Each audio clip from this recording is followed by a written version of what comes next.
Vendredi 21 mai, au stade du Vieux près de Dreux, des élèves du collège Pierre et Marie Curie participaient à une journée sportive au cœur des coulisses avec les champions. En effet, pour récompenser le travail des 16 jeunes filles de la section athlétisme du collège, les organisateurs, en cette fin d'année scolaire, avaient invité des champions de Rouet pour montrer aux élèves ce qu'était l'athlétisme de haut niveau. Elles ont vraiment bien travaillé sur toute une année. On s'est dit, voilà, on peut voir aussi qu'est-ce que l'athlétisme de haut niveau. Rien qu'avec l'athlétisme, on peut s'en sortir, être meilleur à l'école notamment. Là, on a des élèves qui, pour les 3/4 d'entre elles, ont eu soit les félicitations, soit les encouragements, soit les satisfecits. Donc ça reste un groupe qui est performant en athlétisme, mais aussi à l'école. Les jeunes ont commencé par effectuer un échauffement sur le terrain du stade en compagnie de Mamadou Keïta, sprinter et relayeur. Après, ça allait réussir.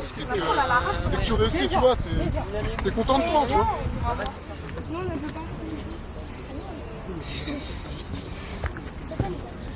Le champion de France, Abdoulaye Diarra, était lui aussi très heureux de donner quelques précieux conseils et de répondre aux nombreuses questions des élèves.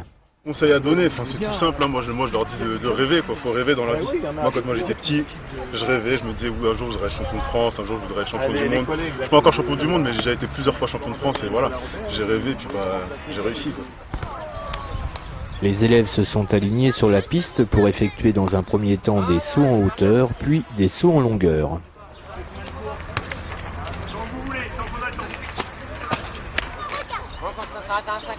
Les collégiennes étaient admiratives devant les performances des champions. Nul doute que cette journée, qui avait aussi pour but de défendre la pratique du sport en général, aura donné aux jeunes athlètes l'envie de faire bonne figure durant la prochaine compétition régionale de l'UNISS qui se déroulera dans quelques jours à Blois, dans le Loir-et-Cher.